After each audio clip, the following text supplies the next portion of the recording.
তুরস্কের পররাষ্ট্রমন্ত্রী হাকান ফিদান একটা টুইট প্রকাশ করেছেন, যেটা দেখে মনে হচ্ছে তার বাংলাদেশ সফর সমাপ্ত হয়েছে। এই সফর নিয়ে বাংলাদেশের মানুষের যে কথাগুলো জানা দরকার সেগুলো নিয়ে এই লেকচারটা দিচ্ছি। হাকান ফিদান হয়তো সম্ভবত ঢাকা ত্যাগ করেছেন আমার কাছে মনে হচ্ছে, কিন্তু এই নিয়ে আমরা কোনো ছবি দেখলাম না। উনি যখন ঢুকলেন ঢাকায় তখন পুরো ফরেন মিনিস্ট্রি তাকে রিসিভ করতে গেছে।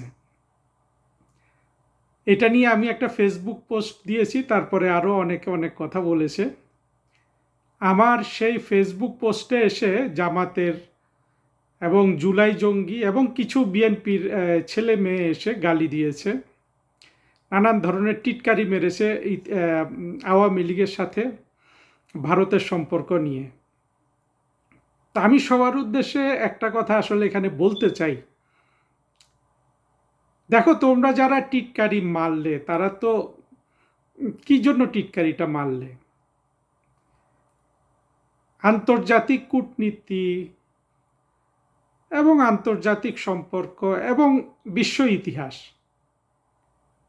এই নিয়ে আমি যা পড়াশোনা করেছি সেটা তো বাংলাদেশের আমি এখন পর্যন্ত কোনো মানুষ পাইনি যে আমাকে ম্যাচ করতে পারে।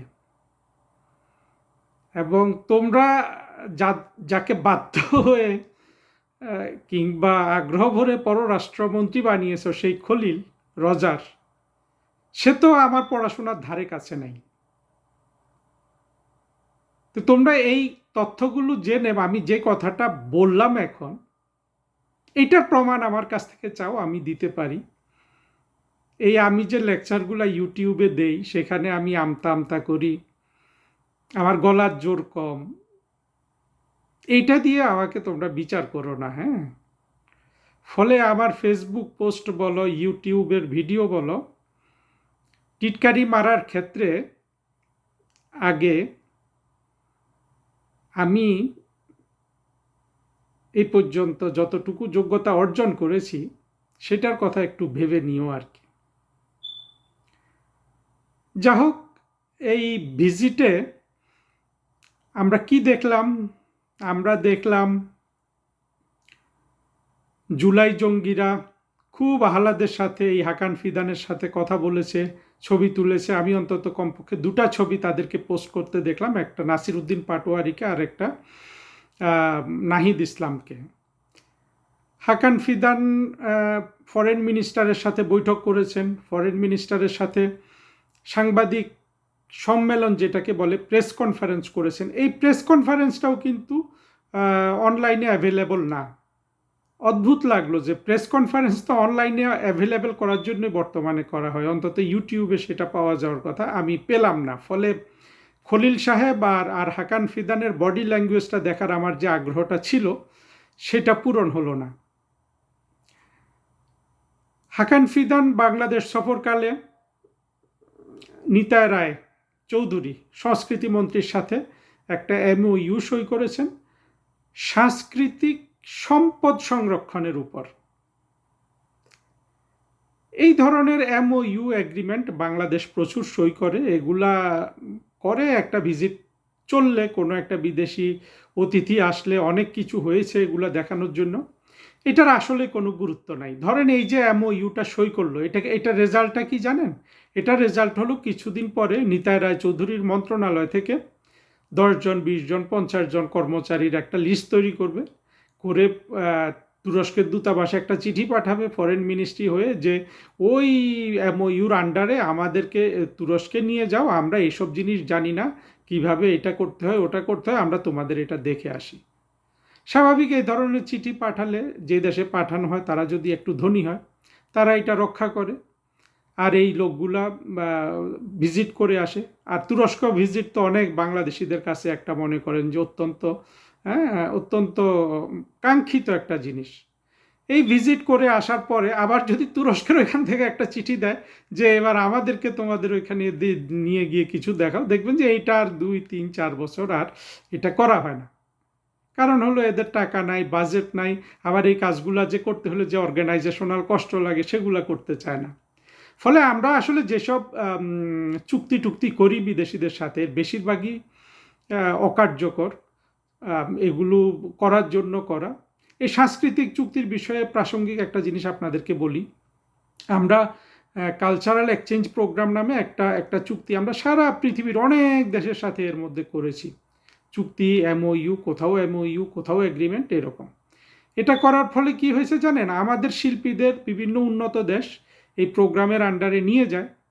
আগে এটা প্রচুর হয়েছে, সেই শিল্পীরা অনেক, আমি নাম জানি, চেহারা চিনি, এই বড় বড় এই শিল্পীগুলার, তার তবলা বাদক, তার গিটার বাদক, তার জুতা বাহক, এই নামে ৩-৪ জনকে ওইখানে ঢুকায় আদম হিসাবে। কারো থেকে 10 লাখ, আমেরিকা হলে 15 লাখ, হ্যাঁ, ইটালি হলে 12 লাখ, এইভাবে টাকা নেয়।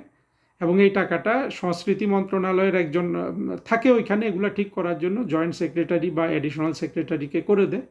এরা ভাগে যোগে কিন্তু এই টাকাগুলো খায় আর কি। এবং এইভাবে প্রচুর কিন্তু আদম পাচার হয়েছে এই সাংস্কৃতিক প্রোগ্রাম বিনিময়ের আন্ডারে। আমরা যা কিছু করি সেখানে আমাদের এই ধরনের আপনার লজ্জাজনক নিকৃষ্ট কাজ করে করে আমরা বিদেশে আমাদের সম্মান খুঁইয়েছি। এবং এই ধরনের চুক্তি আমরা যাই করি না কেন সবচেয়ে বেশি লাভবান হয় সরকারি কর্মচারীরা। আর প্রত্যেকটার সময় একটা না একটা দুর্নীতির একটা ব্যবস্থা ওইখানে আমাদের এত ক্রিয়েটিভ লোকজন সেটা করে ফেলে। যাই হোক, প্রসঙ্গক্রমে বললাম কারণ এগুলো তো মানুষ জানে না, বাংলাদেশের মানুষ কি এত কথা জানে? আমি সরকারি চাকরি করেছি বলে জানি আর কি। আর চোখ কান তো আমার সবসময় একটু বেশি খোলা।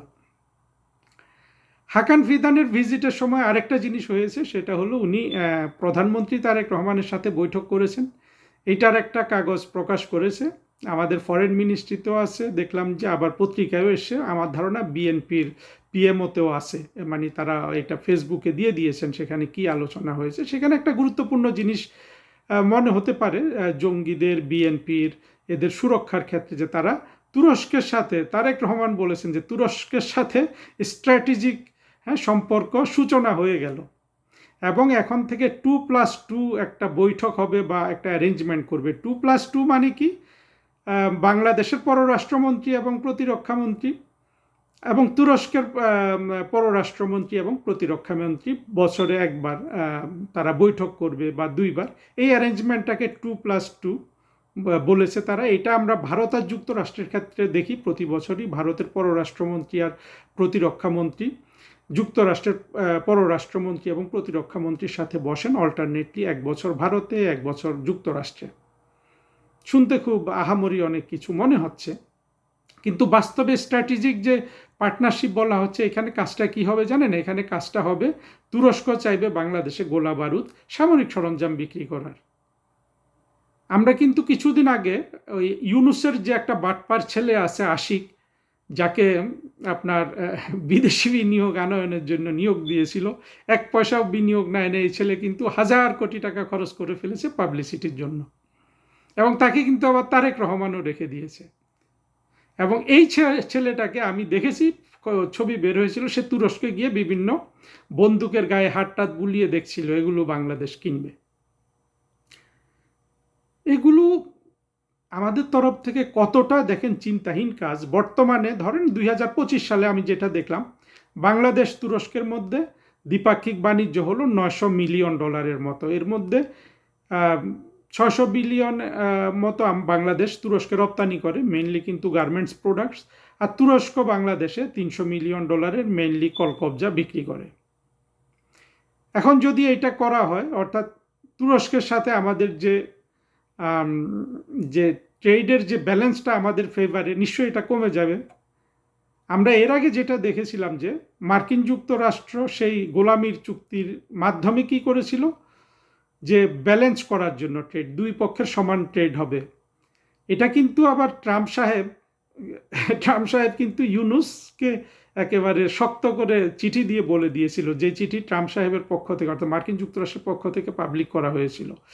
আর তারেক রহমান সাহেবকে যেই অত্যন্ত আমি বলবো যে অপমানজনক চিঠি দিয়েছিল ট্রাম্প সাহেব অভিনন্দনের নামে, সেখানেও কিন্তু এটা ঠিক এই কথাটা আমার মনে নাই ট্রেড ব্যালেন্স করার কথাটা বলেছে কিনা, কিন্তু ওই যে সামরিক সরঞ্জাম এগুলা কেনা সব বিষয়ে, হ্যাঁ, ট্রেড বাড়ানো বাংলাদেশে, সেটা তারা স্মরণ করিয়ে দিয়েছিল। অর্থাৎ বাংলাদেশ মার্কিন যুক্তরাষ্ট্রে $8 বিলিয়ন সামগ্রী বিক্রি করে, কাপড় চোপড়। মার্কিন যুক্তরাষ্ট্র থেকেও বাংলাদেশকে $8 বিলিয়ন সামগ্রী কিনতে হবে, এটা ছিল ট্রাম্পের কথা। এইটাও অবশ্য আমি এখানে বিস্তারিত বলবো না, তবে শুধু গজব হিসাবে দেখি। এই ধরনের একটা যুক্তি বাংলাদেশের স্বাধীনতা বিরোধী মৌলবাদীরা ভারত আর বাংলাদেশের ট্রেডের ক্ষেত্রে দাবি করে, আর গজবটা ফেলে দিল কিন্তু মার্কিন যুক্তরাষ্ট্র। যা যা করেছে আসলে বাংলাদেশের স্বাধীনতা বিরোধী মৌলবাদীরা, যা যা আওয়ামী লীগের উপর, মুক্তিযুদ্ধের পক্ষের শক্তির উপর বদনাম দিয়েছিল, সব গজবটা কিন্তু মার্কিন যুক্তরাষ্ট্র আপনার নাজিল করেছে।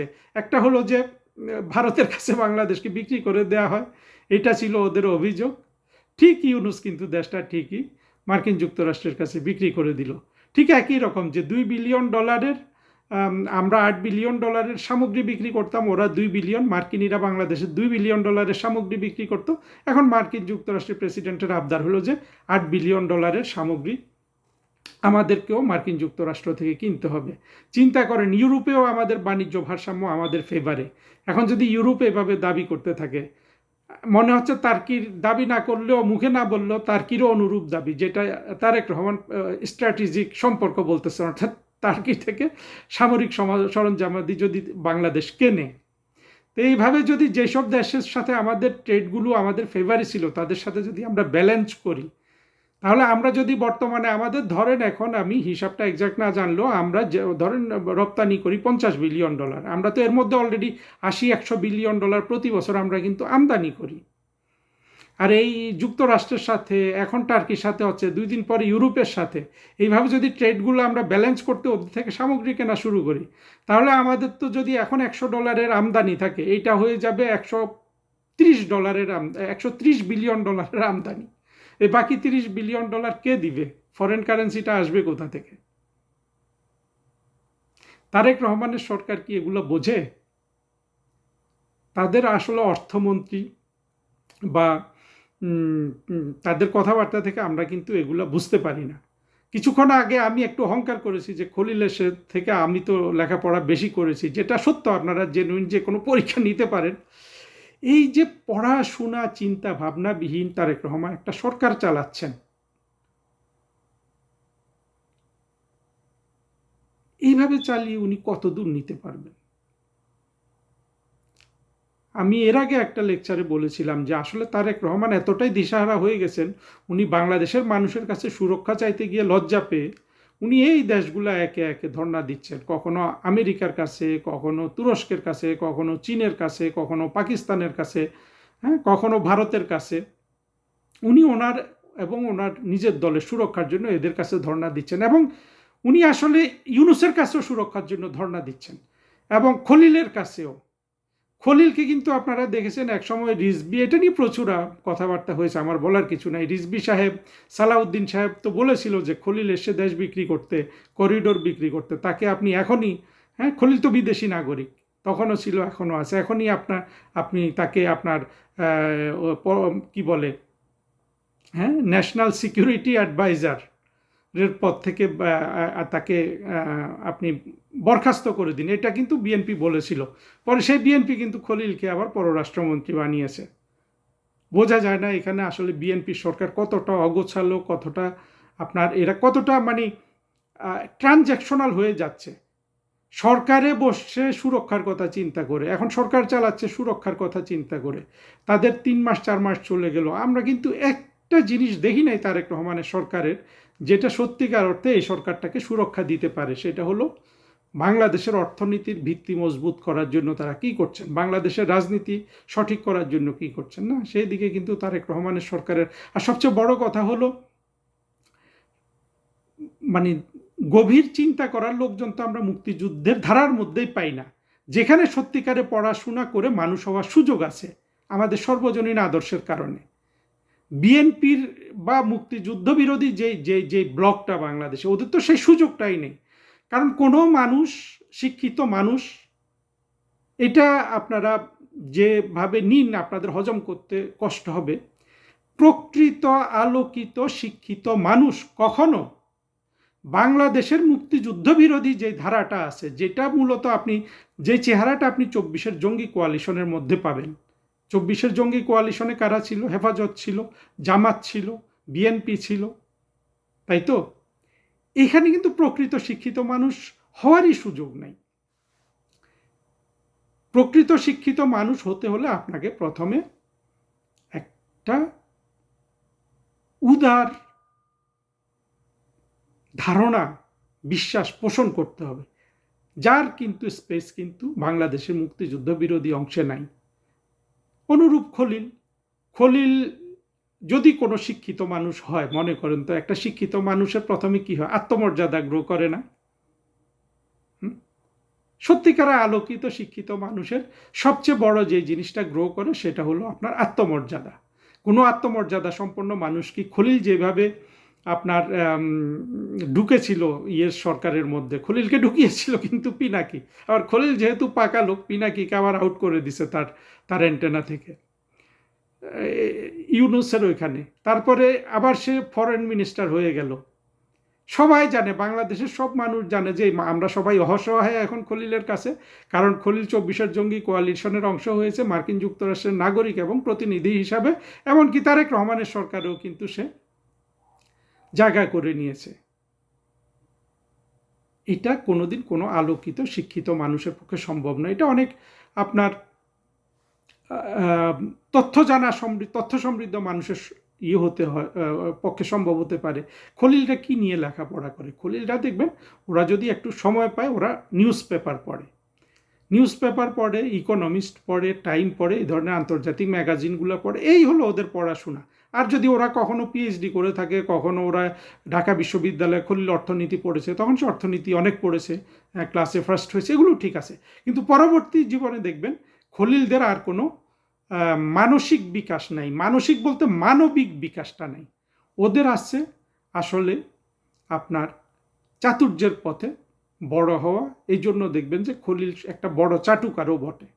আমি খলিলের আসলে এখানে খলিলকে গীবত করার জন্য কথাগুলো বলছি না, কিন্তু আমি বলছি আমাদের সমাজের মানুষ কাদেরকে আমরা শিক্ষিত মনে করি।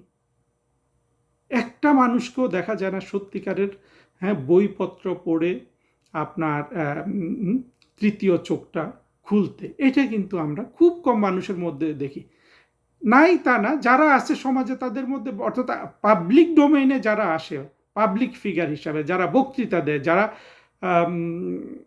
তরুণদের প্রভাবিত করে, তাদের মধ্যে তো আমি কোনো মানুষ দেখি না যে সত্যিকারের শিক্ষিত আলোকিত মানুষ। আর জেন জি হিসাবে আমরা যা গড়ে তুলেছি, যেই একটা জেনারেশন আমরা গড়ে তুলেছি, এটা তো কয়েক শতাব্দীর জন্য একটা দেশকে ধ্বংস করে রাখার জন্য যথেষ্ট। সেই ধরনের একটা বাস্তবতায় দাঁড়িয়ে তারেক রহমান সরকার চালাচ্ছে।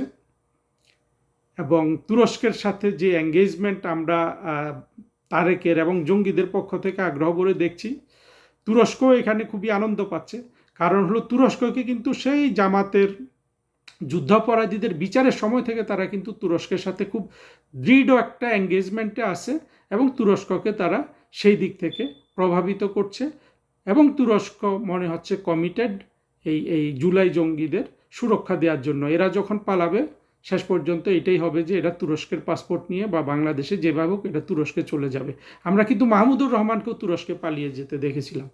ফলে তুরস্কের সাথে আমাদের সম্পর্কের বিষয়টা ভবিষ্যতে ভাবতে হবে। তবে অবশ্যই তুরস্ককে এঙ্গেজমেন্টে রাখা সম্ভব। আমি মনে করি তুরস্কের সাথে মুক্তিযুদ্ধের পক্ষে শক্তিরও ভালো কূটনীতি করা সম্ভব। কিন্তু এই বিএনপির মতো না বা জঙ্গিদের মতো না যে তাদের কাছ থেকে সামগ্রী কিনে, যুদ্ধের সামগ্রী কিনে, সেনাবাহিনীর জন্য সামগ্রী কিনে। এখানে আরেকটা চ্যালেঞ্জ তারেক রহমানের জন্য কিন্তু তৈরি হচ্ছে, সেটা হলো যদি মার্কিন যুক্তরাষ্ট্র থেকে সামরিক সরঞ্জাম কিনে, যদি তুরস্ক থেকে কেনে, তাহলে এখন মূলত যেখান থেকে কিন্তু চীনের থেকে কেনাটা ভাটা পড়ে যাবে না? চীন সেটা দেখবে না। চীন যদি দেখে যে তার কেনাকাটা কমিয়ে দিচ্ছে বাংলাদেশ, আর চীন থেকে তো কিনে কিন্তু চীনের প্রতি প্রেম থেকে না, চীনে কেনে কারণ চীনের জিনিসগুলো সস্তা। চীন কি তারেক রহমানের সরকারকে অর্থনৈতিক সহযোগিতা করবে?